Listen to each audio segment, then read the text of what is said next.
Hello friends, मैं विकास आप सभी का स्वागत करता हूं आप सबके अपने यूट्यूब चैनल वीसीएल एजुकेशन में।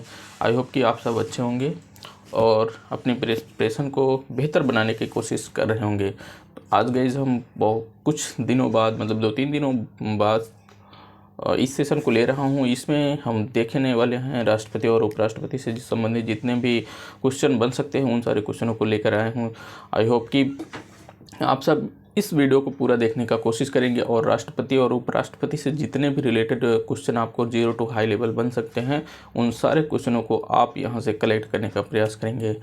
तो चलिए अपने इस सेशन को स्टार्ट करते हैं। और स्टार्ट करने से पहले बताना चाहता हूं, यदि आपने हमारे यूट्यूब चैनल को सब्सक्राइब नहीं किया है तो सब्सक्राइब कर दीजिए और बेल आइकन को प्रेस कर दीजिए, जिससे कि आपको हमारे द्वारा जब भी वीडियो अपलोड किया जाए तो आपके पास एक नोटिफिकेशन पहुँचे और आप हमारे वीडियो को देख सकें। तो चलिए अपने फर्स्ट वाले क्वेश्चन की तरफ से स्टार्ट करते हैं। फर्स्ट वाला क्वेश्चन क्या कर रहा है, भारत के राष्ट्रपति राज्यसभा में कितने सदस्य मनोनीत कर सकते हैं। हमने जब राष्ट्रपति का सेशन लिया था तो उसमें पूरी तरीके से बताया था कि राष्ट्रपति लोकसभा और राज्यसभा में कितने सदस्य को मनोनीत कर सकता है।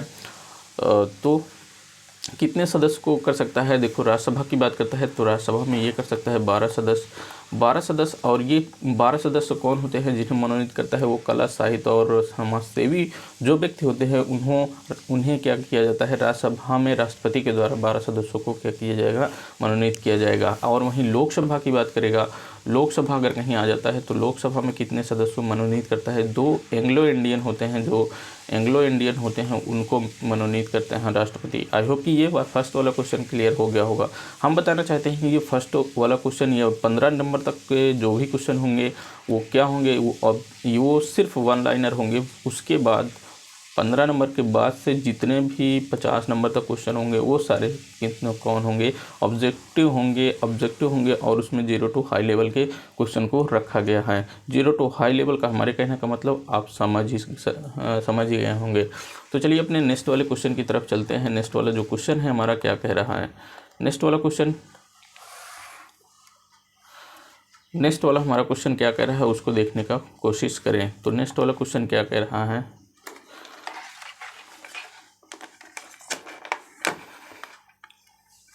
राष्ट्रपति शासन की घोषणा कौन करता है। राज्य में अगर राष्ट्रपति की शासन की घोषणा कौन करता है, देखो राज्य में जब संवैधानिक तंत्र फेल हो जाता है तभी राष्ट्रपति शासन लागू किया जाता है।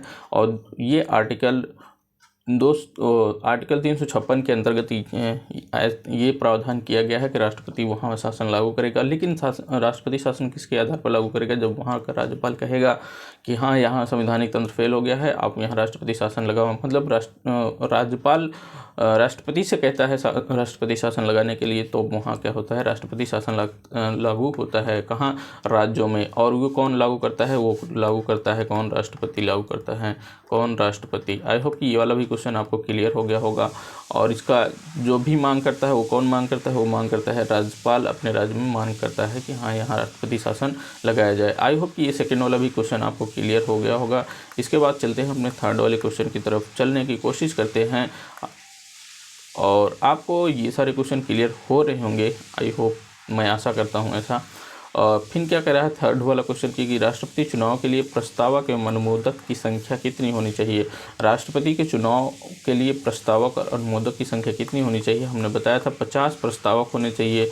जो कोई भी उम्मीदवार के लिए क्या होने चाहिए, 50 प्रस्तावक होने चाहिए। और यही 50 प्रस्तावक एक जिसको भेजेंगे और वही उसी में कितने होने चाहिए, 50 अनुमोदक होने चाहिए। कितने 50 अनुमोदक, मतलब प्रस्तावकों की संख्या कितनी, 50 होनी चाहिए, 50 अनुमोदकों की संख्या होनी चाहिए। वहीं उपराष्ट्रपति की बात करता है तो उसमें कितने प्रस्तावक होते हैं, उपराष्ट्रपति की बात करेगा तो उसमें 20 प्रस्तावक और 20 अनुमोदक सदस्य होने चाहिए। अच्छा, ये सदस्य कहाँ से आते हैं, जो राष्ट्रपति के चुनाव में भाग लेने वाले व्यक्ति होते हैं वही व्यक्ति 50 प्रस्तावक और 50 अनुमोदक हो सकते हैं, अदर पर्सन नहीं हो सकता। अच्छा, राष्ट्रपति के चुनाव में भाग कौन कौन लेता है इसकी बात करें तो राष्ट्रपति के चुनाव में भाग लेते हैं कौन, लोकसभा और राज्यसभा के सदस्य लेते हैं। लोकसभा, लेकिन जो राष्ट्रपति जिन लोकसभा में 2 लोगों को मनोनीत करता है वो राष्ट्रपति के चुनाव में भाग नहीं लेते हैं। और यही बात करेंगे तो राज्यसभा के जो 12 सदस्य होते हैं वो भी राष्ट्रपति के चुनाव में भाग नहीं लेते हैं, जबकि वो 12 सदस्य और 2 लोकसभा के वो जो सदस्य होते हैं मनोनीत किए गए हैं राष्ट्रपति के द्वारा, वो उपराष्ट्रपति के चुनाव में भाग लेते हैं लेकिन राष्ट्रपति के चुनाव में भाग नहीं लेते हैं। आई होप कि ये क्लियर हो गया होगा। और राष्ट्रपति के चुनाव में जो विधायिका होती, जो राज्यों की जो विधानसभाएं होती हैं, वहाँ से भी सदस्य को क्या होते हैं, सदस्य चुनकर सदस्य जो है राष्ट्रपति के चुनाव में भाग लेते हैं। आई होप कि यहाँ तक आपको क्लियर हो गया होगा। यहाँ थर्ड वाला क्वेश्चन क्या कहा था, कितने प्रस्तावक और कितने अनुमोदक होने चाहिए राष्ट्रपति के चुनाव में, तो 50 प्रस्तावक और 50 अनुमोदक होने चाहिए। आई होप कि क्लियर हो गया होगा। अपने 4th नंबर वाले क्वेश्चन की तरफ चलने का प्रयास करते हैं। 4th नंबर वाला क्वेश्चन क्या कहता है, भारत में किसके चुनाव में अनुपातिक प्रतिनिधित्व चुनाव प्रणाली अपनाई जाती है। देखो राष्ट्रपति का जो चुनाव होता है उसमें अनुपातिक प्रतिनिधित्व प्रणाली अपनाई जाती है, तो किसके चुनाव में, राष्ट्रपति के चुनाव में। आई होप कि ये भी अलग भी क्वेश्चन आपको क्लियर हो गया होगा। इसके बाद हम चलते हैं अपने नेक्स्ट वाले क्वेश्चन की तरफ। नेक्स्ट वाला जो क्वेश्चन हमारा 5 नंबर का क्वेश्चन क्या कह रहा है, 5 नंबर का क्वेश्चन क्या कह रहा है कि भारत के राष्ट्रपति के चुनाव कौन संचालित करता है। भारत के राष्ट्रपति का चुनाव, प्रधानमंत्री के चुनाव, उपराष्ट्रपति के चुनाव कौन संचालित करता है, ये संचालित करता है अपना जो चुनाव आयोग होता है वो संचालित करेगा, चुनाव आयोग। और इसका अच्छा राष्ट्रपति के चुनाव में भाग कौन कौन लेता है, हमने बताया लोकसभा और राज्यसभा के जो सदस्य होते हैं वो भाग लेते हैं, और राज्य की जो विधानसभाएं होती हैं, वहाँ से राज्य में दो सदन होंगे, जैसे राज्य की विधानसभा और विधान परिषद। तो विधानसभा के जो सदस्य होते हैं वो भी राष्ट्रपति के चुनाव में भाग लेते हैं। और वहीं बात करेंगे लोकसभा और राज्यसभा के जो मनोनीत सदस्य होते हैं वो राष्ट्रपति के चुनाव में भाग नहीं लेते हैं। आई होप कि ये सारी चीज़ें क्लियर हो गई होंगी।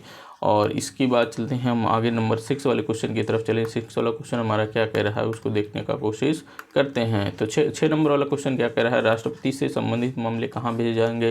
देखो राष्ट्रपति से संबंधित मामले कहाँ भेजे जाएंगे, इसका कहने का तात्पर्य यह है कि राष्ट्रपति के चुनाव में यदि कोई विवाद होता है तो उससे संबंधित मामले कहाँ भेजे जाएंगे, ऐसा क्वेश्चन होना चाहिए। राष्ट्रपति से संबंधित मामले कहाँ भेजे जाते हैं, नहीं मतलब राष्ट्रपति के चुनाव में विवाद से संबंधित मामले कहाँ भेजे जाते हैं, ऐसा क्वेश्चन है। तो ये भेजे जाते हैं कहाँ, सर्वोच्च न्यायालय में। कहाँ, सर्वोच्च न्यायालय में।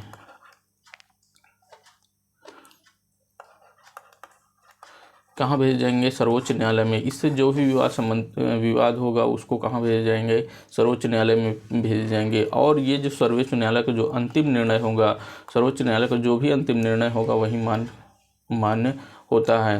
और मान लेते हैं कि जो सर्वोच्च न्यायालय का जो है अपना जो न्याय देने में उसे 2-3-4 महीने लग जाते हैं, तब तक यहाँ राष्ट्रपति का चुनाव हो चुका है और उसने शपथ सब सारी चीज़ें ले ली हैं और काम करना भी स्टार्ट कर दिया है। तो अब उसके बाद सर्वोच्च न्यायालय का 2-3 महीने बाद उसका स्टेटमेंट रहता है कि हाँ ये चुनाव जो था अवैध घोषित कर दिया जाए। तो जो राष्ट्रपति की जो नियुक्ति हुई है वो अवैध रूप से हुई है। तब क्या होता है, जब ऐसा कुछ होता है तब उसके जो राष्ट्रपति के द्वारा किया गया कार्य होता है उसको अवैध नहीं घोषित किया जाता, जबकि राष्ट्रपति को अवैध घोषित कर दिया जाता है। आई होप कि मतलब राष्ट्रपति के जो भी कार्य किया हो 2-3 महीने 4 महीने में उसका कार्य अवैध घोषित नहीं होगा। आई होप कि ये सारी चीज़ें आपको क्लियर हो गई होंगी। इसके बाद हम बात करने वाले हैं अपने 7 नंबर के क्वेश्चन की तरफ चलें। तो 7 नंबर वाला क्वेश्चन क्या कर रहा है, भारत के राष्ट्रपति का चुनाव कितने वर्ष का होता है। भारत के राष्ट्रपति का चुनाव कितने वर्ष का होता है, 5 वर्ष का होता है। कितने, 5 वर्ष का हो, राष्ट्रपति भी होंगे और प्रधानमंत्री भी होंगे। ये सारे कितने 5 वर्ष के लिए चुने जाते हैं। आई होप कि ये सारी चीज़ें आपको भी क्लियर होती चल रही होंगी। इसके बाद हम चलेंगे अपने 8 नंबर वाले क्वेश्चन की तरफ। आपको कहीं भी कोई भी डाउट होता है आप नीचे कमेंट बॉक्स में ज़रूर अपना कमेंट दीजिएगा।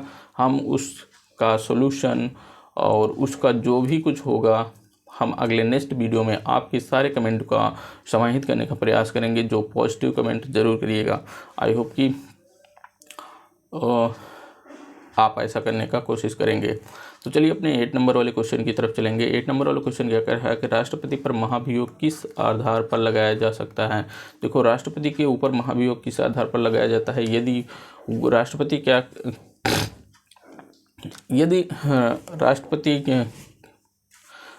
राष्ट्रपति संविधान का उल्लंघन, मतलब राष्ट्रपति संविधान का अतिक्रमण कर रहा हो, तब उसके ऊपर क्या कहते हैं कि महाभियोग लाया जा सकता है। और ये महाभियोग लाने से 14 दिन पहले क्या होता है कि राष्ट्रपति को सूचित किया जाता है। और जो वो महाभियोग लाया जा रहा होगा उसमें कम से कम जिस सदन में लाया जाएगा उस सदन के 1/4 सदस्यों का, उस सदन का 1/4 सदस्यों का उस पर हस्ताक्षर भी होना चाहिए।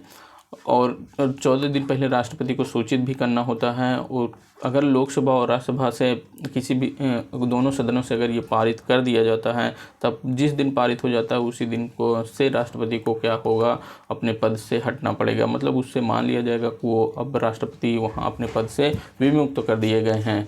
तो ये महाभियोग किस आधार पर लगाया जाता है, ये एक राष्ट्रपति के ऊपर राष्ट्रपति यदि संविधान का पर अतिक्रमण कर रहा होगा तब क्या हो जाएगा, क्या संविधान पर अतिक्रमण, संविधान पर अतिक्रमण, संविधान पर अतिक्रमण,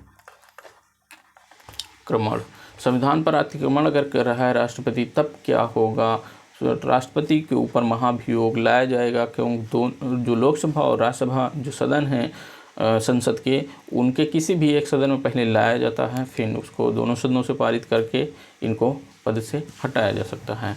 आई होप कि ये सारी चीज़ें आपको क्लियर हो गई होंगी। इसके बाद हम चलते हैं नेक्स्ट वाले क्वेश्चन की तरफ। नेक्स्ट वाला क्वेश्चन क्या कहता है, भारत के राष्ट्रपति को पद एवं गोपनीयता की शपथ कौन दिलाता है, भारत के राष्ट्रपति के पद और गोपनीयता की शपथ कौन दिलाता है। ये होता है अपना सर्वोच्च न्यायालय के मुख्य न्यायाधीश। सर्वोच्च न्यायालय के मुख्य न्यायाधीश जो होते हैं वो राष्ट्रपति को पद एवं गोपनीयता की शपथ दिलाते हैं। कौन, सर्वोच्च न्यायालय के मुख्य न्यायाधीश। कौन, सर्वोच्च न्यायालय के मुख्य न्यायाधीश। न्यायालय के मुख्य न्यायाधीश, सर्वोच्च न्यायालय के मुख्य न्यायाधीश जो होते हैं वो राष्ट्रपति के पद की शपथ को दिलाते हैं। आई होप कि ये भी क्लियर हो गया होगा। इसके बाद हम चलेंगे, इसके बाद हम नेक्स्ट वाले क्वेश्चन की तरफ चलने का कोशिश करते हैं। हमने 9 नंबर के क्वेश्चन तक देख लिया है। उसके बाद 10 नंबर का क्वेश्चन क्या कर रहा है, वित्त बिल के लिए किसकी स्वीकृति आवश्यक होती है। वित्त बिल अगर किसी भी सदन, वित्त बिल हमेशा लोकसभा के सदन में लाया जाता है, लोकसभा सदन में लाया जाता है और इसमें स्वीकृति किसकी आवश्यकता होती है, किसके स्वीकृति होने पर आप वित्त बिल को ला सकते हैं। ये होता है किसके, राष्ट्रपति के स्वीकृति लेने, मतलब राष्ट्रपति की स्वीकृति आवश्यक होती है वित्तीय बिल लाने के लिए। आई होप कि यहाँ भी क्लियर हो गया होगा। इसके बाद हम चलते हैं 11 नंबर वाले क्वेश्चन की तरफ चल रहे होंगे। आई होप कि आप सबको बहुत ही मज़ा आ रहा होगा क्वेश्चन को देख करके। और इसके बाद जो भी ऑब्जेक्टिव क्वेश्चन होंगे उसमें बहुत ही अच्छे और बहुत ही हाई लेवल के और टफ क्वेश्चन, लो क्वेश्चन, टफ क्वेश्चन, लो क्वेश्चन को रखा गया है। देखो, और इसके बाद क्या कहता है, भारतीय संविधान के अनुसार भारत का प्रथम नागरिक कौन होता है। भारत का प्रथम नागरिक, राष्ट्रपति सेशन को पढ़ाते ही समय फर्स्ट जो स्टेटमेंट हमने दिया था उसी में ये वाला क्वेश्चन आपको मिल जाएगा। क्वेश्चन का आंसर वहीं भी मिल जाएगा। भारतीय संविधान के अनुसार भारत का प्रथम नागरिक कौन होगा। भारत का प्रथम नागरिक होगा कौन, राष्ट्रपति। भारत का प्रथम नागरिक कौन होगा, राष्ट्रपति होगा। उसके बाद क्या कह रहा है 12 नंबर का क्वेश्चन, भारतीय संविधान के अनुसार भारत का प्रथम नागरिक कौन होगा। ये तो वही क्वेश्चन हो गया, अब राष्ट्रपति। फिर 13 नंबर वाला क्वेश्चन क्या कह रहा है, भारत के राष्ट्रपति को कौन सलाह देता है। जो मंत्रिपरिषद होता है, जो मंत्रिमंडल होता है वो राष्ट्रपति को क्या कहता है, सलाह देता है। और आर्टिकल अगर 70 की बात करें, आर्टिकल 74 की बात करें तो जो मंत्रिमंडल होता है वो सलाह देगा राष्ट्रपति को, तो वो राष्ट्रपति को मानना पड़ेगा ही, मानना बाध्यकारी होता है। आई होप कि यहाँ भी क्लियर हो गया होगा। इसके बाद हम चलते हैं अपने 14 नंबर और 15 नंबर के क्वेश्चन को देखने की कोशिश करें। 14 नंबर क्वेश्चन क्या कर रहा है, भारत की कार्यपालिका का अध्यक्ष कौन होता है। कार्यपालिका हमने पढ़ाया था, कार्यपालिका में कौन कौन आते हैं वो सारी चीज़ें बताने की कोशिश की थी। और कार्यपालिका के अध्यक्ष की बात करेगा, कौन आएगा, ये आएंगे राष्ट्रपति जी। राष्ट्रपति कौन आएंगे, राष्ट्रपति। और इसके बाद क्या कहते हैं, अध्यादेश जारी करने का अधिकार राष्ट्रपति का कौन सा अधिकार है। तो अध्यादेश जारी करने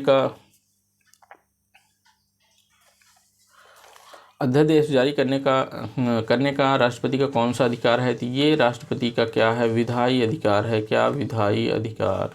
विधायी अधिकार। ये कि राष्ट्रपति का क्या है, विधायी अधिकार है। अध्यादेश जारी करने का राष्ट्रपति का कौन सा अधिकार है, विधायी अधिकार है। उसके बाद हम चलते हैं अपने नेक्स्ट वाले क्वेश्चन की। नेक्स्ट वाला क्वेश्चन हमारा क्या कहता है, 16 नंबर वाला क्वेश्चन की तरफ देखने वाले हैं। अब जो हमारे जो क्वेश्चन आने वाले हैं वो ऑब्जेक्टिव क्वेश्चन आने वाले हैं। अब जितने भी क्वेश्चन होंगे वो ऑब्जेक्टिव क्वेश्चन होंगे। 16 नंबर वाले क्वेश्चन की तरफ से स्टार्ट करने की कोशिश करते हैं। तो 16 नंबर वाला क्वेश्चन क्या कहता है, राष्ट्रपति निम्न में से किस सूची के विषय पर अध्यादेश जारी कर सकता है। किस सूची के विषय पर अध्यादेश जारी कर सकता है और अध्यादेश जारी का कौन सा अधिकार होता है राष्ट्रपति का, वो ऊपर ही देख चुके हैं। और किस सूची पर अध्यादेश जारी कर सकता है, तो वो होता है आपका संघ सूची व समवर्ती सूची पर वो अध्यादेश जारी कर सकता है। आई होप कि संघ सूची और समवर्ती सूची ये सारी चीज़ें हम पहले ही डिस्कस कर चुके हैं। तो इसमें हम ज़्यादा से ज़्यादा क्वेश्चन को लिए हैं, बहुत ज़्यादा बड़ा सेशन ना हो जाए, इसलिए हम इसमें बहुत ज़्यादा डिस्कस करने वाले नहीं हैं। तो चलिए अपने नेक्स्ट वाले क्वेश्चन की तरफ चलने का कोशिश करते हैं। नेक्स्ट वाला जो क्वेश्चन है कि संविधान के किस अनुच्छेद के अंतर्गत राष्ट्रपति संघीय मंत्रिपरिषद की सलाह मानने के लिए बाध्य होता है। संघीय मंत्रिपरिषद क्या होता है, संघीय मंत्रिपरिषद मंत्रिमंडल जो हमने बात की मंत्रिपरिषद ऊपर ही वही की बात कर रहा है कि आर्टिकल 74 क्या कहता है कि जो संघीय मंत्रिपरिषद होगा उसकी सलाह राष्ट्रपति मानने के लिए बाध्यकारी होगा। क्या संघीय मंत्रिपरिषद का सलाह को मानने के लिए राष्ट्रपति क्या होगा, बाध्यकारी होगा। इसके बाद हम चलते हैं अपने नेक्स्ट वाले क्वेश्चन की तरफ जो 18 नंबर वाला क्वेश्चन है। 18 नंबर का क्वेश्चन क्या है, निम्नलिखित में से किसी भौगोलिक क्षेत्र को अनुसूचित क्षेत्र घोषित करने का संवैधानिक अधिकार किसको है। अगर हम इस चीज़ को डिस्कस कर चुके हैं जब राष्ट्रपति की शक्तियों के बारे में बता रहे थे। तो राष्ट्रपति की शक्तियाँ क्या क्या चीज़ें होती हैं उसमें हमने इस चीज़ को डिस्कस किया था कि राष्ट्रपति क्या कर सकता है, किसी भी क्षेत्र को अनुसूचित क्षेत्र घोषित कर सकता है। तो ये किसके अंतर्गत मतलब किसके पास ये अधिकार है, राष्ट्रपति को अधिकार है। किसी भी क्षेत्र को अनुसूचित क्षेत्र घोषित करने का अधिकार किसके पास है, राष्ट्रपति के पास है। आई होप कि ये भी क्लियर हो गया होगा आपको। उसके बाद नेक्स्ट वाले क्वेश्चन की तरफ फिर से हम कोशिश करते हैं चलने का। नेक्स्ट वाला क्वेश्चन क्या है कि निम्नलिखित में से कौन सा राष्ट्रपति के निर्वाचन का भाग है परंतु उसके महाभियोग अधिकार का भाग नहीं है। देखो इस क्वेश्चन का कहने का पूरा तात्पर्य क्या है, इस क्वेश्चन का कहने का मतलब ये है कि ऐसा कौन सा जो नीचे दिए गए हैं जो इन चारों में है, ऐसे कौन से हैं जो राष्ट्रपति के चुनाव में भाग तो लेते हैं बट तो उसके महाभियोग में भाग नहीं लेते हैं। तो चलिए चलते हैं अपने सेशन को देखने की कोशिश करते हैं। का वाला क्या कहता है, लोकसभा। देखो लोकसभा और राज्यसभा ये संसद के दोनों सदन हैं। इसमें ये क्या करते हैं, लोकसभा राष्ट्रपति के चुनाव में भाग भी लेते हैं और महाभियोग में भी भाग लेते हैं। तो राज्यों की विधानसभाएं और राज्यों की विधान परिषदें ये तो गलत हो गया। राष्ट्रपति के निर्वाचन का भाग है परंतु उसके महाभियोग अधिकार का भाग नहीं है। देखो ये होता है राज्य की विधानसभाएं।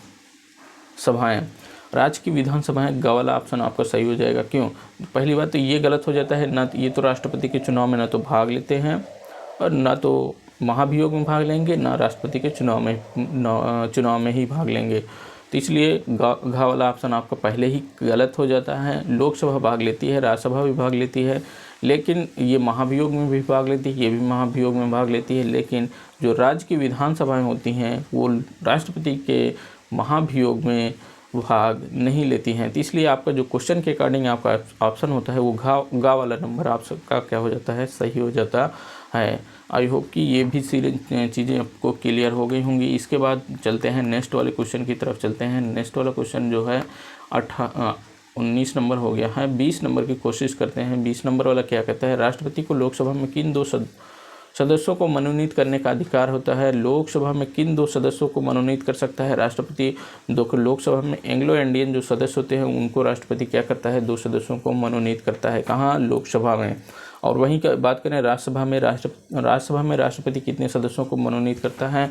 राज्यसभा में जो राष्ट्रपति होता है वो 12 सदस्यों को मनोनीत करता है। किसमें,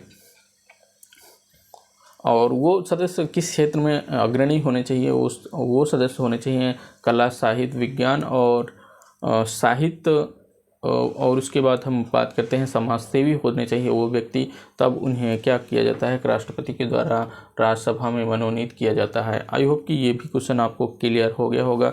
इसके बाद हम चलेंगे नेक्स्ट वाले जो क्वेश्चन हैं, अगला वाला क्वेश्चन के देखने की कोशिश करेंगे। अगला वाला क्वेश्चन क्या है उसको देखने की कोशिश करते हैं। तो क्या कह रहा है अगला वाला क्वेश्चन कि निम्न में से कौन सा कथन गलत है, निम्न में से कौन सा कथन गलत है उसको हम देखने की कोशिश करना है। निम्न में से कौन सा कथन गलत है, राष्ट्रपति के चुनाव में राज्य विधानसभा के निर्वाचन और मनोनीत सदस्य भाग लेते हैं। और चलो ठीक, इसको हम बात कर लेते हैं। उसके बाद हम आगे चलते हैं। क्या कह रहा है कि संघ की कार्यपालिका में राष्ट्रपति, प्रधानमंत्री, महान न्यायाधीश शामिल होते हैं। बिल्कुल महान न्यायाधीश शामिल होते हैं, मतलब जो कार्यपालिका होती है, कार्यपालिका में राष्ट्रपति, प्रधानमंत्री, महान न्यायाधीश शामिल होते हैं। इसको तो हमने पहले ही डिस्कस कर लिया हो। और मंत्रिमंडल जो होता है वो भी शामिल होता है किसमें, राज्य की संघ की कार्यपालिका के अंतर्गत। उसके बाद ग वाला नंबर क्या कहता है, राष्ट्रपति पर संविधान का उल्लंघन करने पर महाभियोग चलाया जा सकता है। बिल्कुल, राष्ट्रपति अगर संविधान का उल्लंघन कर रहा है तो उस पर महाभियोग चलाया जा सकता है। और ये महाभियोग कहाँ लाया जाएगा, ये महाभियोग लोकसभा या राज्यसभा के किसी भी सदन में लाया जा सकता है। और जिस सदन में लाया जाएगा उस सदन का 1/4 हिस्सा, मतलब सदस्यों का 1/4 सदस्य क्या होना चाहिए, उस जो प्रस्ताव लाया जा रहा है महाभियोग का, उस पर हस्ताक्षर होने चाहिए। और उससे 14 दिन पहले, सदन में पेश करने से 14 दिन पहले उसे राष्ट्रपति को सूचित करना होगा, तब उसके बाद तो ये प्रक्रिया की जाती है। आई होप कि यहाँ भी आपको क्लियर हो गया। उसके बाद क्या कह रहा है कि आर्टिकल 56 राष्ट्रपति के कार्यकाल के बारे में बताता है। बिल्कुल, आर्टिकल 56 राष्ट्रपति के कार्यकाल के बारे में, राष्ट्रपति के कार्यकाल के बारे में बताता है। इसलिए हमने देख लिया कितने, एक भी सही हो गया, ये भी सही हो गया, ये भी सही हो गया, ये भी सही हो गया और ये भी सही हो गया। इसका मतलब अब आपका ऑप्शन कौन सा होता है, का वाला ऑप्शन आपका क्या हो जाता है, गलत हो जाता है। क्वेश्चन के अकॉर्डिंग कौन सा ऑप्शन होगा आपका सही, क्वेश्चन के अकॉर्डिंग आपका सही होगा का वाला ऑप्शन। मतलब राष्ट्रपति के चुनाव में राज्य की विधानसभा के निर्वाचित और मनोनीत सदस्य भाग लेते हैं, ये गलत होता है। मतलब जो राज्यपाल नियुक्त करता है, मनोनीत करता है, वो भाग नहीं लेते हैं, इसका मतलब। तो आपको क्या हो गया, 21 नंबर का जो भी क्वेश्चन है उसका जो आपका ऑप्शन सही होता है वो आपका ऑप्शन क्या हो जाता है, फर्स्ट वाला ऑप्शन सही हो जाता है, मतलब का वाला ऑप्शन सही हो जाता है। इसके बाद हम बात करेंगे अपने नेक्स्ट वाले क्वेश्चन की तरफ। नेक्स्ट वाला जो क्वेश्चन है वो है 22 नंबर का क्वेश्चन। कौन सा क्वेश्चन, 22 नंबर का क्वेश्चन। 22 नंबर वाला क्वेश्चन की देखें तो क्या कहता है, राष्ट्रीय आपातकाल की व्यवस्था किस अनुच्छेद में है, राष्ट्रीय आपातकाल की व्यवस्था किस अनुच्छेद में है। जो राष्ट्रीय आपातकाल की व्यवस्था है वो है आर्टिकल 352 के अंतर्गत। ये कब लगाया जाता है, राष्ट्रीय आपातकाल कब लगाया जाता है, राष्ट्रीय आपातकाल लगाया जाता है जब हमारे यहाँ सशस्त्र विद्रोह या आंतरिक सशस्त्र विद्रोह चालू हो गया हो, या कोई देश हमारे देश पर क्या कर दिया हो, आक्रमण कर दिया हो या अटैक कर दिया हो। तब क्या होता है कि वहाँ पे राष्ट्रपति राष्ट्रीय आपातकाल की घोषणा करता है। आर्टिकल किसके, आर्टिकल 352 के अनुसार। और 356 की यही बात कर लें तो आर्टिकल 356 क्या कहता है, आर्टिकल 356 से राष्ट्रपति शासन लागू होता है। राष्ट्रपति शासन लागू होता है। राष्ट्रपति शासन कहाँ लागू होता है, जब किसी भी राज्य में संवैधानिक तंत्र फेल हो गया हो, तब वहाँ का क्या होता है कि राज्यपाल राष्ट्रपति को ये कहता है कि यहाँ पे संवैधानिक तंत्र फेल हो गया है, तो वहाँ पे राष्ट्रपति क्या करेगा, राज्यपाल अपने यहाँ मांग करता है अपने राज्य में राष्ट्रपति शासन लाने के लिए, तो वहाँ राष्ट्रपति क्या करता है, राष्ट्रपति शासन लागू करता है। ये इसको मतलब कम से कम 6 महीने तक लगाया जा सकता है। और ये 6 महीने करके ज़्यादा से ज़्यादा 3 वर्ष तक लगा सकते हैं। ज़्यादा से ज़्यादा कितने वर्ष तक, ज़्यादा से ज़्यादा 3 वर्ष तक लगा सकते हैं आप राष्ट्रपति शासन उस राज्य में। आई होप कि ये भी चीज़ें आपको क्लियर हो गई होंगी। और उसके बाद हम 360 की बात करें तो आर्टिकल 360 क्या कहता है, ये वित्तीय संकट जब हमारे देश में हो जाता है तो यहाँ जो है वित्तीय आपातकाल की घोषणा की जाती है। वित्तीय संकट होने पर वित्तीय आपातकाल की घोषणा की जाती है। क्वेश्चन के अकॉर्डिंग आपका ऑप्शन जो है खा वाला ऑप्शन आपका सही हो जाता है। क्वेश्चन के अकॉर्डिंग आपका कौन सा ऑप्शन, क्वेश्चन के अकॉर्डिंग आपका खा वाला ऑप्शन सही हो जाता है। इसके बाद हम चलते हैं नेक्स्ट वाले क्वेश्चन की तरफ चले। नेक्स्ट वाला क्वेश्चन 23 नंबर का क्वेश्चन है और ये क्वेश्चन आ गया है उपराष्ट्रपति से संबंधित। उपराष्ट्रपति से संबंधित जो भी क्वेश्चन है वो सारे क्वेश्चन यहाँ पे रखे गए हैं। इसमें ऑब्जेक्टिव कोई भी क्वेश्चन नहीं होगा। अच्छा, अब जितने भी क्वेश्चन हम देखने वाले हैं 23 से लेकर 50 तक, वो क्वेश्चन क्या होंगे, और राष्ट्रपति और उपराष्ट्रपति में जो भी डिफरेंसेस क्रिएट करेंगे उन सारे डिफरेंसेस को भी हम यहाँ पे कोशिश करेंगे बताने का कोशिश करेंगे या समझने का कोशिश करते हुए चलेंगे। तो चलिए 23 नंबर वाले क्वेश्चन को देखते हैं। 23 नंबर वाला क्वेश्चन क्या कहता है, उपराष्ट्रपति को उसके कार्यकाल की समाप्ति के पूर्व पद से हटाने का अधिकार किसको है। उपराष्ट्रपति को उसके कार्यकाल की समाप्ति से पूर्व पद को हटाने मतलब उसके पद से हटाने के लिए ये अधिकार किसको है। ये अधिकार मिल जाता है किसको, संसद को। किसको, संसद को। देखो संसद को मिल जाता है, लेकिन जो प्रस्ताव होता है, इनको हटाने वाला जो प्रस्ताव लाया जाता है वो लाया जाता है कहाँ, वो राज्यसभा में लाया जाएगा। राज्यसभा में लाया जाएगा, लेकिन राज्यसभा में इसको पारित करके उसको लोकसभा की स्वीकृति लेना अनिवार्य होता है। जब लोकसभा अपनी स्वीकृति प्रदान कर देता है तब इनको उपराष्ट्रपति को हटाया जा सकता है, लेकिन ऐसा कभी हुआ नहीं है अभी तक। तो और संविधान में इनके हटाने का कोई भी प्रावधान भी ऐसा कुछ है नहीं, तो लेकिन ऐसा कर सकते हैं। तो क्योंकि राष्ट्रपति के जो भी प्रक्रियाएं हैं वो उसी तरीके से इनको लगभग हो जाता है। और यहाँ बात करोगे तो हमने बताया कि जो भी प्रस्ताव होता है इनका लोकसभा में ना ला करके राज्यसभा में, क्योंकि ये जो उपराष्ट्रपति होता है इनका पदेन जो सभापति होते हैं, सभापति के रूप में राज्यसभा में काम करते हैं, राज्यसभा के पदेन सभापति के रूप में कार्य करते हैं। और जो भी प्रस्ताव भी लाया जाएगा तो इनके खिलाफ तो वो कहाँ लाया जाएगा, राज्यसभा में लाया जाता है। और उसके बाद लोकसभा को इनकी स्वीकृति लेना अनिवार्य होता है। वहाँ अगर दोनों जगह से ये पास हो जाता है, दोनों जगह से अगर हो गया तो उसके बाद इनको क्या किया जाएगा, पद से हटना पड़ेगा। तो आई होप कि यहाँ तक क्लियर हो गया होगा। इसके बाद नेक्स्ट वाले क्वेश्चन की तरफ चलेंगे। नेक्स्ट वाला क्वेश्चन क्या कह रहा है कि 24 नंबर, भारत के उपराष्ट्रपति, यहाँ रहेगा, भारत के उपराष्ट्रपति के पदच्युत करने का प्रस्ताव प्रस्तावित किया जा सकता है। मतलब भारत के जो उपराष्ट्रपति हैं उनको हटाने के लिए जो प्रस्ताव लाया जाता है वो कहाँ पर लाया जा सकता है। तो ये यहाँ क्या कहता है, लोकसभा, संसद के किसी भी सदन में, यहाँ संसद के किसी भी सदन में, देखो संसद के किसी भी सदन में नहीं लाया जा सकता, लोकसभा में नहीं लाया जा सकता, संसद के संयुक्त बैठक में नहीं लाया जा सकता। संयुक्त बैठक में जो संयुक्त अधिवेशन बुलाया जाता है, किसके, पहली बात हम यहाँ संयुक्त अधिवेशन की बात करें तो संयुक्त अधिवेशन की बात कौन करता है, संयुक्त अधिवेशन बुलाने की शक्ति किसके पास होती है, वो होती है राष्ट्रपति के पास। संयुक्त अधिवेशन बुलाने की शक्ति राष्ट्रपति के पास होती है। और जब संयुक्त अधिवेशन बुलाया जाता है तो उसकी जो अध्यक्षता कौन करता है, वो लोकसभा का जो अध्यक्ष होता है वो संयुक्त अधिवेशन की अध्यक्षता करेगा।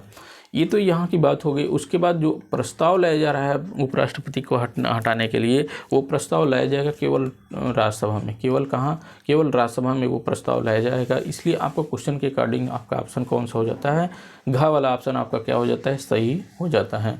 इसके बाद चलते हैं अपने नेक्स्ट वाले क्वेश्चन की तरफ चलते हैं। और आप सोच रहे होंगे संसद में बिल्कुल नहीं लाया जाता है। आपको ये क्लियर माइंड में रखना है, संसद में नहीं लाया जाता है उपराष्ट्रपति से संबंधित। मतलब उपराष्ट्रपति को अगर पद से हटाना है तो उससे क्या किया, उसका प्रस्ताव जो लाया जाएगा, हटाने का प्रस्ताव, वो लोकसभा में नहीं लाया जाएगा, संसद के किसी भी सदन में नहीं लाया जाएगा, संयुक्त बैठक में नहीं लाया जाएगा, केवल राज्यसभा में लाया जाता है। और राज्यसभा इसे पारित कर दे, फिर उसके बाद लोकसभा के पास भेजा जाता है, उसको अनुमति लेना होता है, स्वीकृति लेना होता है। अगर लोकसभा ने स्वीकृति प्रदान कर दी तब ऐसा मतलब उपराष्ट्रपति को हटना पड़ेगा। आई होप कि ये सारी चीज़ें आपको क्लियर हो गई होंगी। इसके बाद नेक्स्ट वाले क्वेश्चन की तरफ चलें। नेक्स्ट वाला क्वेश्चन क्या कहता है, उपराष्ट्रपति को निम्नलिखित में से किसके समतुल्य वेतन राज्यसभा के सभापति के रूप में मिलता है। तो ये वेतन मिलता है इनको, जो है लोकसभा का जो अध्यक्ष होता है उसके समतुल्य वेतन इनको दिया जाता है। कौन, जो लोकसभा का सदस्य होता है उनके समतुल्य इनको वेतन दिया जाता है। आई होप कि ये भी चीज़ें आपको क्लियर हो गई होंगी। इसके बाद आगे चलते हैं, आगे चलने का कोशिश करें तो और जो हमने बताया था, जो राज्यसभा का जो पदेन सभापति मतलब उपराष्ट्रपति होता है, उपराष्ट्रपति कहाँ से लिया गया है, उपराष्ट्रपति का जो पद होता है ये लिया गया है अमेरिका के संविधान से। अमेरिका मतलब अमेरिका में भी उपराष्ट्रपति का जिक्र किया गया है। अमेरिका में भी जो उपराष्ट्रपति होता है वो भी जो राज्यसभा का जो सभापति होता है वो भी अमेरिका में होता है, उपराष्ट्रपति ही होता है। तो इसलिए यहाँ भी जो उपराष्ट्रपति का काम होगा वो क्या होगा, अमेरिका के उपराष्ट्रपति की ही तरीके यहाँ पे काम करता है। और जो वेतन की बात करेंगे तो वेतन की बात हम कर रहे हैं कि जो उपराष्ट्रपति का वेतन होता है, जो लोकसभा का अध्यक्ष होता है उसी के समकक्ष इनका भी वेतन मिला जाता है। तो आई होप कि ये भी क्वेश्चन आपको क्लियर हो ही गया है। तो अगले चलते हैं, अपने नेक्स्ट वाले क्वेश्चन की कोशिश करते हैं। नेक्स्ट वाला जो क्वेश्चन है उसको देखने की कोशिश करें तो 26 नंबर का क्वेश्चन क्या कहता है, उपराष्ट्रपति को पद की गोपनीयता की शपथ कौन दिलाता है। उपराष्ट्रपति को पद की गोपनीयता की शपथ कौन दिलाएगा, राष्ट्रपति ही दिलाएगा। आई होप कि ये भी क्वेश्चन आपको क्लियर हो गया होगा। इसके बाद हम चले हैं नेक्स्ट वाले क्वेश्चन की तरफ चलने की कोशिश करते हैं। नेक्स्ट वाला जो क्वेश्चन है, उपराष्ट्रपति अपना त्यागपत्र किसको देगा। उपराष्ट्रपति भी अपना त्यागपत्र किसको देगा, राष्ट्रपति को ही देगा। उपराष्ट्रपति किसको अपना त्यागपत्र देगा, उपराष्ट्रपति अपना त्यागपत्र देगा राष्ट्रपति को। और उसके बाद और राष्ट्रपति किसको, उपराष्ट्रपति को। तो उसके बाद चलते हैं अपने नेक्स्ट वाले क्वेश्चन की तरफ। उपराष्ट्रपति पद के निर्वाचन हेतु तो उम्मीदवार की अधिकतम आयु कितनी होनी चाहिए। अधिकतम आयु की कोई भी बात नहीं करता है, राष्ट्रपति की बात करता है कि जो राष्ट्रपति की निर्वाचन की अधिकतम आयु कितनी होनी चाहिए, इसका भी कोई भी बात नहीं होती है कि राष्ट्रपति की अधिकतम आयु कितनी हो। तो मतलब इसकी कोई सीमा नहीं है, कितनी भी आयु का राष्ट्रपति हो सकता है। और उपराष्ट्रपति की भी बात करता है तो उपराष्ट्रपति की मतलब उपराष्ट्रपति भी कोई ये हमारे संविधान में नहीं निश्चित किया गया है कि वो उसकी अधिकतम आयु कितनी होनी चाहिए राष्ट्रपति निर्वाचित होने के लिए। आई होप कि ये भी चीज़ें आपको क्लियर हो गई होंगी। और हमने बताया था कि जो राष्ट्रपति के पास क्या होती है, औपचारिक शक्ति होती है, जबकि जो वास्तविक शक्ति होती है वो प्रधानमंत्री के पास होती है। जो मंत्रिमंडल होता है उसके पास और प्रधानमंत्री होता है उसके पास होती है। आई होप कि ये भी चीज़ें आपको क्लियर हो गई होंगी। इसके बाद चलते हैं नेक्स्ट वाले क्वेश्चन की तरफ। नेक्स्ट वाला जो हमारा क्वेश्चन है, जो 29 नंबर का क्वेश्चन है, उसकी तरफ देखने का कोशिश करते हैं। 29 नंबर वाला क्वेश्चन क्या कहता है, उपराष्ट्रपति का निर्वाचन कैसे होता है। उपराष्ट्रपति का निर्वाचन, पहले निर्वाचन की बात करें कि उपराष्ट्रपति का निर्वाचन होता है किसको, अप्रत्यक्ष रूप से होता है। समानुपातिक प्रणाली, एकल संक्रमणी मत पद्धति के आधार पर होता है। समानुपातिक एकल संक्रमणी मत पद्धति के अनुसार होता है और ये अप्रत्यक्ष रूप से चुनाव होता है। तो इसमें देखो प्रत्यक्ष रूप से बिल्कुल नहीं और अप्रत्यक्ष रूप से बिल्कुल, अप्रत्यक्ष रूप से राष्ट्रपति का चुनाव, उपराष्ट्रपति का चुनाव किसके अप्रत्यक्ष रूप से होता है। राष्ट्रपति और उपराष्ट्रपति दोनों लोगों का चुनाव क्या होता है, लगभग सेम ही होता है। मतलब कि लेकिन उपराष्ट्रपति में जो राज्य का जो भूमिका होती है उसकी नहीं होती है। यहाँ पे लोकसभा और राज्यसभा की जो भूमिका होती है उनकी होती है।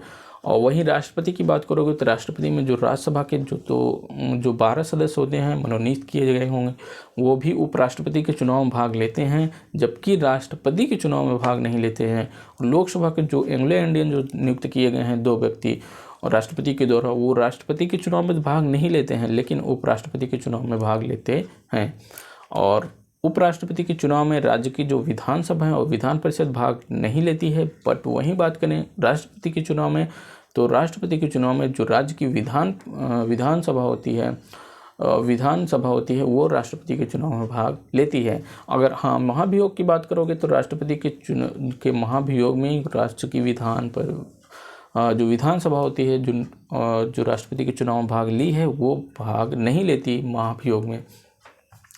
तो ये भी चीज़ें आपको क्लियर हो गई होंगी। इसके बाद हम नेक्स्ट वाले क्वेश्चन की तरफ चलने की कोशिश करें तो नेक्स्ट वाला जो क्वेश्चन हमारा आ जाता है आएगा जो 30 नंबर का क्वेश्चन होगा। 30 नंबर वाले क्वेश्चन की तरफ चलें तो ये क्या कह रहा है कि उपराष्ट्रपति पद की अर्हता के संबंध में क्या सही नहीं है, मतलब उसकी योग्यता के संबंध में क्या नहीं हो सकता है, क्या नहीं है। तो इसको नहीं की बात करेंगे, यहाँ पे आप देखने की कोशिश करेंगे तो वह भारत का नागरिक हो, बिल्कुल भारत का नागरिक होना चाहिए।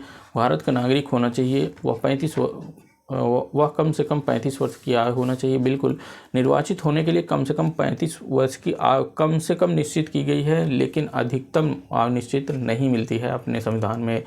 तो अधिकतम कोई भी सीमा नहीं है उपराष्ट्रपति को चुनाव में। और जो निम्नतम सीमा है वो 35 वर्ष के कम से कम होने चाहिए। राज्यसभा का सदस्य हो उपर्युक्त में से कोई नहीं।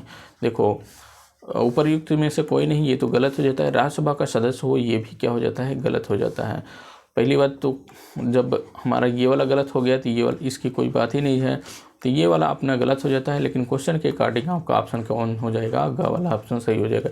देखो, उसने अगर उपराष्ट्रपति वाला अगर हम सेशन पढ़ा रहे होंगे तो उसमें हमने बताया था कि जो उपराष्ट्रपति जो पद की योग्यता होती है, कि उपराष्ट्रपति बनने की जो योग्यता होती है वो राज्यसभा का सदस्य होने की योग्यता रखता हो, ना कि राज्यसभा के सदस्य हो। ऐसा हमने नहीं कहा था कि राज्यसभा या राज्य के किसी भी सदन का सदस्य नहीं होना चाहिए, मतलब संसद के किसी भी सदन, राज्य के किसी भी सदन का सदस्य नहीं होना चाहिए। यदि ऐसा है तो वो क्या करेगा, अगर उपराष्ट्रपति के पद उसने धारण कर लिया तो उसी दिन से उसे क्या मान लिया जाएगा कि उस सदन से उसने वॉकआउट कर दिया, मतलब उस सदन से उसने अपना इस्तीफा दे दिया है। तो उसको जिस दिन शपथ लेते हैं उसी दिन से उनका जो पद होता है उनको रिक्त माना जाएगा। तो ये क्या हो गया कि मतलब वो राज्यसभा का सदस्य हों, ये चीज़ें गलत हैं। क्वेश्चन के अकॉर्डिंग यही वाला ऑप्शन आपका सही होना चाहिए। उसने साफ साफ कहा है कि राज्यसभा के सदस्य होने की योग्यता हो, ना कि राज्यसभा का सदस्य हो। तो चलो, आई होप कि ये वाला भी क्वेश्चन क्लियर हो गया होगा। उसके बाद 31 वाले क्वेश्चन की तरफ चलें कि उपराष्ट्रपति के से रिलेटेड क्या चीज़ें हैं उसको देखने का कोशिश करते हैं। क्या कहता है कि लोकसभा का सदस्य हो, बिल्कुल लोकसभा का सदस्य हो। देखो, उपराष्ट्रपति लोकसभा का सदस्य हो, हमने ऊपर ही बताया कि उपराष्ट्रपति नियुक्त होने के लिए या उपराष्ट्रपति की अर्हता में होने के लिए वो किसी भी सदन का सदस्य नहीं होना चाहिए। तो ये वाला ऑप्शन क्या हो जाता है, उपराष्ट्रपति से संबंधित रिलेटेड ऑप्शन गलत हो जाता है। राज्यसभा का सदस्य हो, ये हमने बताया किसी भी सदन का सदस्य नहीं होना चाहिए, और किसी भी सदन का सदस्य हो बिल्कुल नहीं, संसद सदस्य नहीं होता है, संसद सदस्य नहीं होता है, यहाँ संसद होगा, संसद का सदस्य नहीं होता है, संसद का सदस्य नहीं होता है, बिल्कुल संसद का सदस्य नहीं होना चाहिए उसे। संसद के किसी भी सदन का सदस्य नहीं होना चाहिए वो। और क्या होता है, लाभ के पद पर ना हो, ऐसा ढेर सारी चीज़ें हैं। तो वो क्या होना चाहिए, संसद का सदस्य नहीं होना चाहिए, संसद का सदस्य नहीं होना चाहिए। अगर वो ऐसा है तो उसे पद धारण करने के बाद उसे उस पद से मुक्त होना ही पड़ेगा। तो आई होप कि ये चीज़ें क्लियर हो गई होंगी। ये चीज़ें तो हमने ऊपर ही डिस्कस कर लिया है बहुत ही अच्छे तरीके से। उसके बाद हम चलते हैं 32 वाले क्वेश्चन की तरफ। क्या कह रहा है 32 वाला क्वेश्चन कि भारत के उपराष्ट्रपति की स्थिति की तुलना किस देश के उपराष्ट्रपति से की जा सकती है।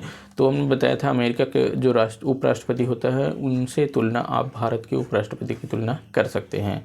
तो आई होप कि ये चीज़ें आपको क्लियर हो गई होंगी। इसके बाद हम चलते हैं अपने 33 वाले क्वेश्चन की तरफ। ये देखो मज़ेदार क्वेश्चन है और ये हाई लेवल का क्वेश्चन आपको मिल गया है। तो भारत में उपराष्ट्रपति से संबंधित कौन सा कथन सही है, भारत में उपराष्ट्रपति से संबंधित कौन सा कथन सही है, कौन सा कथन सही है। भारत का द्वितीय उच्चतम प्रतिष्ठित पदाधिकारी होता है, बिल्कुल जो द्वितीय प्रतिष्ठित उच्चतम पदाधिकारी कौन होता है, उपराष्ट्रपति होता है। प्रथम कौन होता है, राष्ट्रपति होता है। प्रथम कौन होगा, राष्ट्रपति होगा, और दूसरा कौन होगा, उपराष्ट्रपति होगा। लेकिन अब देखो उपराष्ट्रपति अपने पद के अकॉर्डिंग काम तो नहीं करता, लेकिन जाकर वो अपने पद पर काम नहीं करता, वो जाकर के राज्यसभा में काम करता है। मतलब यहाँ पे क्या हो गया, तो हमने जो द्वितीय उच्च प्रतिष्ठित पदाधिकारी कौन होगा, उपराष्ट्रपति होता है, बिल्कुल। उसके पास पद से संबंधित कोई भी औपचारिक कार्य नहीं होता है। देखो पद से संबंधित मतलब पद से संबंधित अगर वो उपराष्ट्रपति है, जैसे राष्ट्रपति का जो काम होता है और उपराष्ट्रपति का जो है उनको अपने पद से संबंधित कोई भी काम नहीं होता, बट ये कहाँ जा कर के काम करते हैं, ये राज्यसभा में जा कर के काम करते हैं। तो ये वाला ऑप्शन आपको सही होता दिख रहा है। राष्ट्रपति की अनुपस्थिति में उसके कार्यों का निर्वहन करता है, बिल्कुल राष्ट्रपति अगर नहीं होता है तो उसके कार्यों का निर्वहन कौन करता है, उपराष्ट्रपति जा कर के करता है। और ये जो अन्य जो काम होते हैं और वो आर्टिकल 70 के तहत करता है, और जो राष्ट्रपति ना होने के अकॉर्डिंग वो आर्टिकल 65 होता है, उसके अकॉर्डिंग काम करता है, जो जा कर के राष्ट्रपति के पद पर। और जो उस समय वेतन मिलेगा उनको, वेतन मिलेगा कहाँ से? वेतन मिलेगा ही जो राज्यसभा का वेतन होगा वही वेतन मिलेगा, ऐसा नहीं है कि एक्स्ट्रा वेतन मिलेगा। तो और उसमें जब ये राष्ट्रपति के पद पर उपराष्ट्रपति काम कर रहा होगा तब वो राज्यसभा का कोई भी काम नहीं कर सकता है। अब सोचो कि राज्यसभा का कौन काम करेगा उस समय राज्यसभा का काम करता है वो जो उपसभापति होता है, वो जा कर के अध्यक्षता करेगा किसके? राज्यसभा के। आई होप कि ये सारी चीज़ें क्लियर हो गई होंगी। जो किस क्वेश्चन के अकॉर्डिंग आपका ऑप्शन कौन सा हो जाता है, आपका क्वेश्चन के अकॉर्डिंग कथन सही है।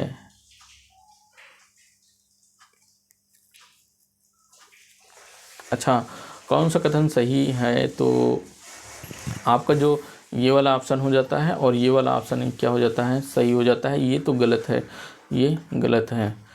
तो आपका ऑप्शन कौन सा? फर्स्ट और थर्ड वाला जो ऑप्शन दिख रहा है वही वाला ऑप्शन आपका क्या हो जाता है? सही हो जाता है। मतलब भारत के द्वितीय उच्चतम प्रतिष्ठित पदाधिकारी कौन होता है? उपराष्ट्रपति होता है, और राष्ट्रपति की अनुपस्थिति में क्या करता है? उपराष्ट्रपति काम करता है, और वो अपने पद से संबंधित काम नहीं करता है। वो जो जाकर के राज्यसभा का पदेन अध्यक्ष के रूप में, पदेन सभापति के रूप में काम करता है। आई होप कि ये भी चीज़ें आपको क्लियर हो गई होंगी। इसके बाद चलते हैं अपने 34 नंबर के क्वेश्चन की तरफ चलने की कोशिश करते हैं। 34 नंबर का क्वेश्चन क्या कहता है? निम्न में से कौन राष्ट्रपति के चुनाव में तो मतदान नहीं करते हैं परंतु उपराष्ट्रपति के चुनाव में मतदान करते हैं? आप देखो कितना टफ क्वेश्चन है, आपको देखते ही पता चल गया होगा। राष्ट्रपति के चुनाव में तो भाग नहीं लेते, बट उपराष्ट्रपति के चुनाव में भाग लेते हैं। देखो फर्स्ट वाला ऑप्शन क्या कह रहा है? संसद के मनोनीत सदस्य। संसद के मनोनीत सदस्य, संसद में कौन सदन होगा? एक होगा लोकसभा। कौन होगा? एक लोकसभा, और एक कौन होगा? राज्यसभा और एक लोकसभा होगी। अब लोकसभा में कितने? 2 सदस्य मनोनीत किए जाएंगे, और यहाँ पे कितने सदस्य? 12 सदस्य मनोनीत किए जाएंगे। 12 सदस्य मनोनीत किए जाएंगे। अब देखो ये कह रहा है कि जो राष्ट्रपति के चुनाव में तो मतदान नहीं करते। देखो जो लोकसभा के 2 सदस्य होते हैं जो मनोनीत किए जाते हैं राष्ट्रपति के द्वारा, वो राष्ट्रपति के चुनाव में मतदान नहीं करते हैं बिल्कुल। और जो राज्यसभा के जो 12 सदस्य हैं ये भी राष्ट्रपति के चुनाव में मतदान नहीं करते हैं, क्योंकि ये राष्ट्रपति के द्वारा ही मनोनीत किए जाते हैं। और उसके बाद क्या करें? परंतु उपराष्ट्रपति के चुनाव में मतदान करते हैं। बिल्कुल, उपराष्ट्रपति के जब चुनाव होता है तो ये राष्ट्रपति के द्वारा मनोनीत किए गए हैं, लेकिन तो फिर क्या हुआ? तो ये उपराष्ट्रपति के चुनाव में क्या करेंगे? ये मतदान करेंगे। कौन? जो लोकसभा और राज्यसभा में जो मनोनीत सदस्य होते हैं वो भी क्या करेंगे? उपराष्ट्रपति के चुनाव में मतदान करेंगे। इसलिए आपका फर्स्ट वाला ही ऑप्शन क्या हो जाता है? सही हो जाता है। इसके बाद हम दूसरा ऑप्शन देखने की बात ही नहीं है। संसद के मनोनीत सदस्य कौन? लोकसभा में 2 सदस्य, राज्यसभा में 12 सदस्य। तो ये क्वेश्चन के अकॉर्डिंग आपका ऑप्शन यही वाला सही हो जाता है, तो आप दूसरा ऑप्शन देखने की कोशिश ही न करें। तो उसके बाद हम चलते हैं अपने 35 नंबर वाले क्वेश्चन की तरफ चलते हैं। 35 नंबर वाला क्वेश्चन क्या कह रहा है कि अपनी पदावधि समाप्त होने से पूर्व उपराष्ट्रपति को उसके पद से हटाने का अधिकार किसे है? उपराष्ट्रपति को उसके पद से हटाने का अधिकार किसको है? ये होता है राज्यसभा को।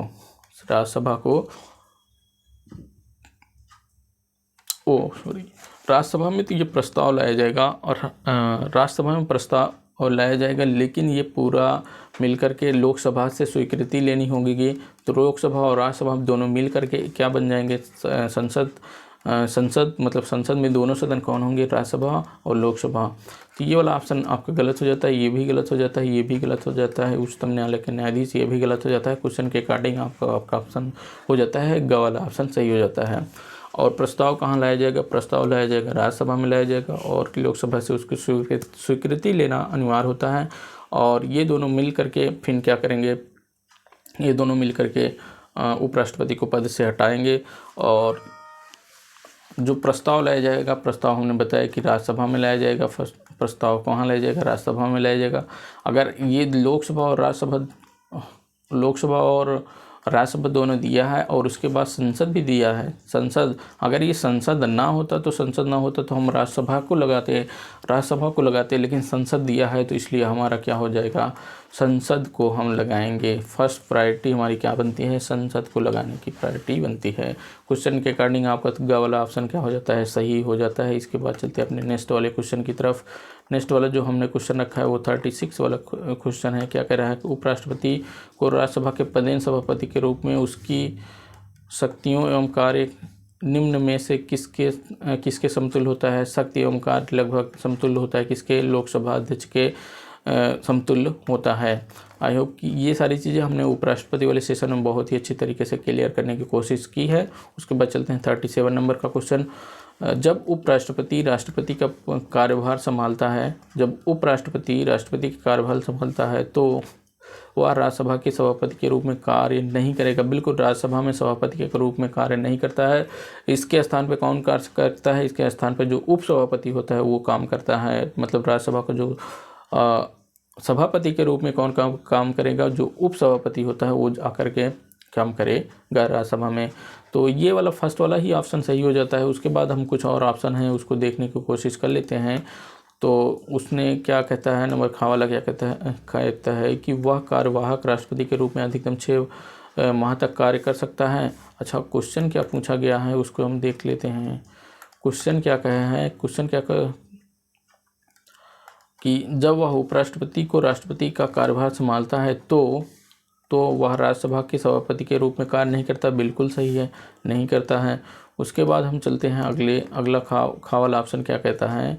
खा वाला ऑप्शन कहता है कि वह कार्यवाहक राष्ट्रपति के रूप में अधिकतम 6 माह तक रह सकता है। बिल्कुल, देखो यहाँ कार्यवाहक राष्ट्रपति के रूप में अधिकतम कितने 6 माह तक रख सकता है। वहीं अमेरिका के उपराष्ट्रपति की बात करें तो उस समय अगर राष्ट्रपति अगर नहीं है तो वो राष्ट्रपति के ना होने पर उपराष्ट्रपति जो होता है, शेष जो समय बचा हुआ है वो शेष समय तक कौन वहाँ पर राष्ट्रपति के रहेगा, वो शेष समय तक राष्ट्रपति रहेगा। उपराष्ट्रपति ही शेष समय तक राष्ट्रपति के रूप में काम करेगा। लेकिन अपने यहाँ क्या है, अपने यहाँ है कि 6 महीने तक ही काम करता है। आई होप कि यहाँ पे क्लियर हो गया होगा। उसके बाद वाला ऑप्शन क्या कहता है, उसे राष्ट्रपति पद के सभी विशेषाधिकार भत्ते और प्राप्त होते हैं। बिल्कुल, सभी विशेष जो भी अधिकार होते हैं वो उपराष्ट्रपति को प्राप्त हो जाते हैं जब वो राष्ट्रपति के पद पर काम कर रहा होता है। इसके अकॉर्डिंग क्या हो जाता है, उपरयुक्त सभी मतलब जो सारी चीज़ें हैं यहाँ कहा होगा, तो उपरयुक्त जितने भी चीज़ें हैं वो सारी चीज़ें आपको सही हो जाती हैं क्वेश्चन के अकॉर्डिंग।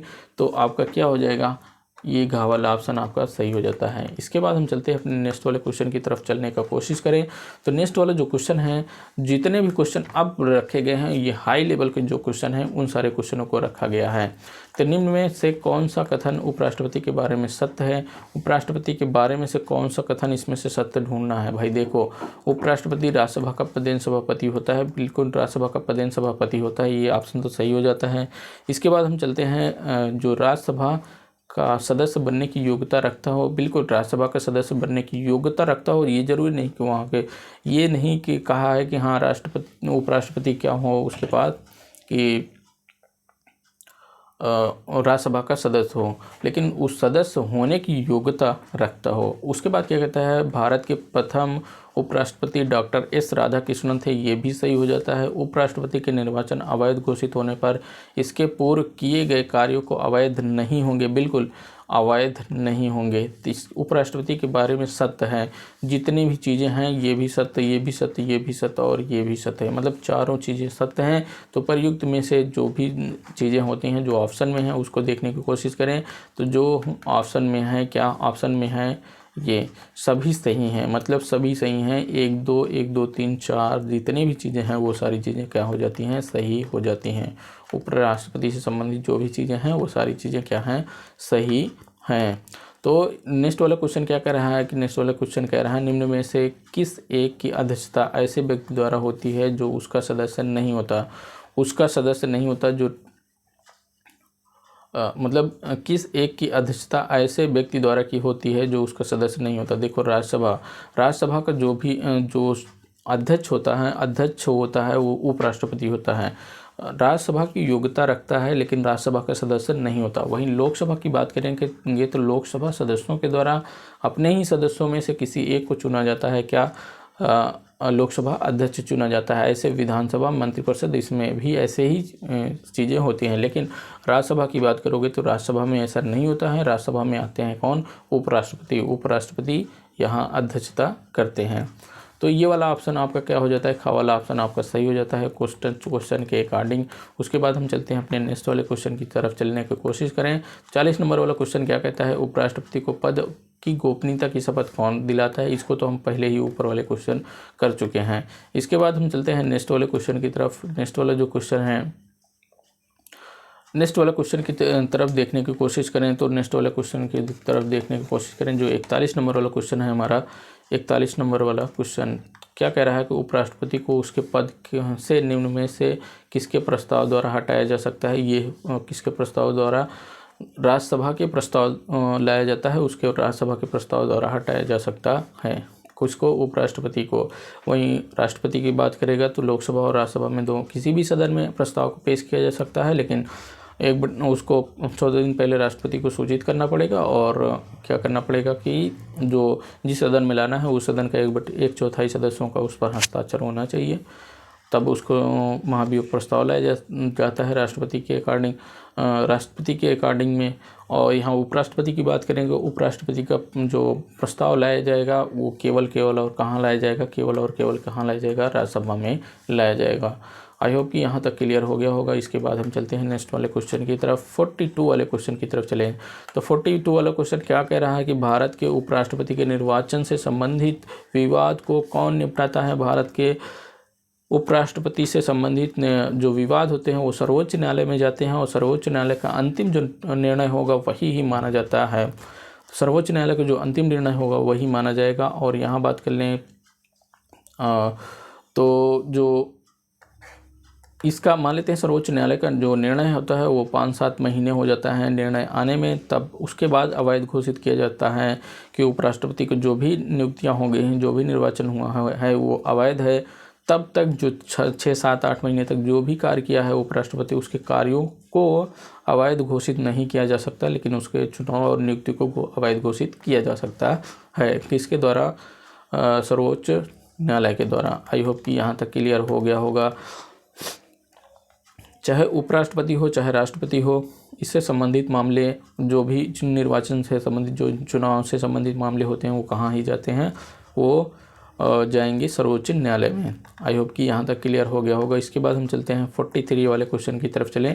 43 वाला क्वेश्चन क्या कहता है कि उपराष्ट्रपति को पद और गोपनीयता की शपथ, ये तो हम बहुत ही बार कर चुके हैं, ये तो बहुत ही बार आ चुका है। इसके बाद हम चलें 44 नंबर वाले क्वेश्चन की तरफ। तो 44 नंबर वाला क्वेश्चन क्या कहता है? उपराष्ट्रपति का निर्वाचन हेतु कौन सी पद्धति अपनाई जाती है? कौन सी पद्धति अपनाई जाएगी? समानुपातिक प्रतिनिधित्व एवं एकल संक्रमणी मत पद्धति अपनाई जाती है और यही पद्धति राष्ट्रपति के चुनाव में भी अपनाई जाती है। मतलब इसका कहने का मतलब राष्ट्रपति और उपराष्ट्रपति का जो भी चुनाव होता है उसमें समान तरीके से चुनाव होता है, बस वही भाग लेने वाले सदस्यों की डिफरेंसता होती है बस। उसके बाद हम चल देते हैं अपने नेक्स्ट वाले क्वेश्चन की तरफ चलें। नेक्स्ट वाला क्वेश्चन क्या कहता है? नेक्स्ट वाला क्वेश्चन कहता है कि उपराष्ट्रपति पद के नामांकन के लिए कम से कम आवश्यकता होती है। उपराष्ट्रपति के नामांकन के लिए यहाँ कम से कम आवश्यकता होती है, कम से कम 20 सदस्यों की आवश्यकता होती है। किसके? 20 सदस्यों। अच्छा, यहाँ पे अगर अच्छे से आपको बात करना हो तो ये कहना चाहिए कि उपराष्ट्रपति के जो प्रस्तावक और अनुमोदकों की संख्या कम से कम कितनी होती है, कितने लोगों की आवश्यकता होती है? तो 20 प्रस्तावक और 20 अनुमोदक होते हैं। किसमें? उपराष्ट्रपति में। और वहीं राष्ट्रपति की बात करेगा तो राष्ट्रपति में कितने सदस्य होते हैं? 50 प्रस्तावक और 50 अनुमोदक होते हैं। आई होप कि ये भी चीज़ें आपको क्लियर हो गई होंगी। इसके बाद हम चलने की कोशिश करते हैं नेक्स्ट वाले क्वेश्चन की तरफ। जो नेक्स्ट वाला क्वेश्चन है हमारा 46 वाला क्वेश्चन क्या कहता है? भारत के उपराष्ट्रपति को पद से हटाने से संबंधित प्रस्ताव कहाँ पेश किया जाता है? वो पेश किया जाता है कहाँ? केवल राज्यसभा में पेश किया जाता है। इसको हमको लगता है हम ऊपर ही क्वेश्चन कर चुके हैं। इसके बाद हम चलते हैं 47 नंबर वाले क्वेश्चन। उपराष्ट्रपति को कौन निकाल सकता है? उपराष्ट्रपति को कौन निकाल सकता है? संसद जो होती है उपराष्ट्रपति को निकाल सकती है। उपराष्ट्रपति को कौन निकाल सकता है? यहाँ क्या राष्ट्रपति से सम्मति से लोकसभा राष्ट्रपति की सम्मति से लोकसभा नहीं निकाल सकती, राष्ट्रपति की सम्मति से राज्यसभा, और मंत्रिपरिषद की सलाह से राष्ट्रपति, लोकसभा की सम्मति से राज्यसभा। देखो यहाँ जो क्वेश्चन के अकॉर्डिंग होता है, लोकसभा की सम्मति से राज्यसभा, राज्यसभा में उनके महाभियोग प्रस्ताव लाया जाता है, मतलब पद उपराष्ट्रपति से हटाने के लिए जो प्रस्ताव होता है राज्यसभा में लाया जाता है, और ये स्वीकृति होनी चाहिए, किसकी, लोकसभा की स्वीकृति होनी चाहिए। तो यहाँ लोकसभा की सम्मति से क्या होगा, राज्यसभा से हटाया जा सकता है। तो इसके यही क्वेश्चन के अकॉर्डिंग यही आपका ऑप्शन हो जाता है। उसके बाद हम चलते हैं नेक्स्ट वाले क्वेश्चन की तरफ। जो नेक्स्ट वाला जो क्वेश्चन है, भारत के उपराष्ट्रपति के निर्वाचन एवं निर्वाचक गण द्वारा किया जाता है जिसके सदस्य होते हैं। भारत के उपराष्ट्रपति का निर्वाचन एक निर्वाचक गण द्वारा किया जाता है। निर्वाचक गण कौन होता है, संसद के दोनों सदनों के केवल निर्वाचित सदस्य होते हैं, केवल निर्वाचित सदस्य होते हैं। केवल निर्वाचित सदस्य किसके केम होंगे, वो राष्ट्रपति के चुनाव में होंगे। राष्ट्रपति के निर्वाचन में कौन भाग लेंगे, केवल निर्वाचित सदस्य जो होते हैं लोकसभा और राज्यसभा के, वो राष्ट्रपति के चुनाव में भाग लेंगे। यहाँ उपराष्ट्रपति के चुनाव की बात कर रहा है, तो यहाँ जो निर्वाचित हुए और जो मनोनीत सदस्य होते हैं वो सभी दोनों भी भाग लेते हैं। तो इसलिए आपका ऑप्शन कौन सा हो जाता है, खा वाला ऑप्शन। संसद के दोनों सदनों के सभी सदस्य क्या होते हैं, संसद के दोनों सदनों के सभी सदस्य, मतलब लोकसभा के जो 2 सदस्य मनोनीत किए गए हैं वो भी सदस्य भाग लेते हैं किसमें, उपराष्ट्रपति के चुनाव में। और राज्यसभा के जो 12 सदस्य हैं वो भी भाग लेते हैं किसमें, उपराष्ट्रपति के चुनाव में। और उसके अलावा जो भी निर्वाचित सदस्य चुनकर आए हुए हैं, जो निर्वाचित होकर गए हैं, वो भी सदस्य भाग लेते हैं उपराष्ट्रपति के चुनाव में। मतलब ऑल टू ऑल जितने भी सदस्य हैं लोकसभा और राज्यसभा में, वो सारे सदस्य क्या भाग लेंगे, उपराष्ट्रपति के चुनाव में। आई होप कि यहाँ तक आपको क्लियर हो गया होगा। इसके बाद हम चलेंगे नेक्स्ट वाले क्वेश्चन की तरफ। नेक्स्ट वाला क्वेश्चन हमारा क्या है, 49 वाला क्वेश्चन क्या कह रहा है, 49 वाला क्वेश्चन क्या कह रहा है, निम्नलिखित में कौन सा सुमेलित नहीं है। देखो आर्टिकल्स एक तरफ दिया है, एक तरफ से उन आर्टिकल से संबंधित जो भी चीज़ें हैं वो चीज़ें दी गई हैं। क्या कह रहा है कि उपराष्ट्रपति का पद का प्रावधान आर्टिकल 63 के अंतर्गत किया है, बिल्कुल ये ऑप्शन आपका क्या हो जाता है, सही हो जाता है। उसके बाद क्या कहता है, उपराष्ट्रपति राज्यसभा का पद सभापति होगा, बिल्कुल आर्टिकल 64 क्या कहता है कि हमने बताया था जब उपराष्ट्रपति का सेशन ले रहे थे तो उसमें हमने कहा कि पहले उनके पद का प्रावधान करो, फिर उनके कार्य करने के लिए आर्टिकल बनाओ, फिर उनको हमने फिर उनका क्या बताया था कि उनको ऐसे जगह पे काम करवाओ, मतलब मान लेते हैं राष्ट्रपति नहीं है तो फिर उनकी जगह पे काम करवाने के लिए एक आर्टिकल और बढ़ा दो। उसके बाद उनका पहली बार निर्वाचन नहीं किए तो फिर उनको राष्ट्रपति के पद पर कैसे काम करोगे, यही ढेर सारी चीज़ें हमने आपको उपराष्ट्रपति वाले सेशन में क्लियर की हैं। तो उपराष्ट्रपति वाला अगर आप सेशन खोलेंगे उसमें आप लास्ट में चले जाएंगे, लास्ट में आपको हमने ट्रिक बताया है कि हाँ उपराष्ट्रपति से जितने भी संबंधित आर्टिकल हैं वो सारी आर्टिकल को किस ट्रिक से आप याद कर सकते हैं। आपको एक कॉन्सेप्ट मिल जाएगा, आप उस कॉन्सेप्ट से याद कर सकते हैं उपराष्ट्रपति के संबंधित जितने भी आर्टिकल हैं। तो यहाँ पे ये वाला ऑप्शन सही हो गया आपका, वाला भी ऑप्शन सही हो जाता है। अन्य आकस्मिकताओं में राष्ट्रपति के कर्तव्यों का निर्वहन, मतलब राष्ट्रपति के अन्य किसी के आकस्मिक घटनाएं हो जाती हैं तो राष्ट्रपति के कर्तव्यों का निर्वहन कौन कर सकता है, उपराष्ट्रपति कर सकता है, बिल्कुल उपराष्ट्रपति कर सकता है। आप क्या कहते हैं कि उपराष्ट्रपति नहीं, यहाँ उपराष्ट्रपति के चुनाव से संबंधित मामले आर्टिकल 69 क्या कहते हैं, उपराष्ट्रपति से संबंधित मामले होते हैं। तो ये चीज़ें आपको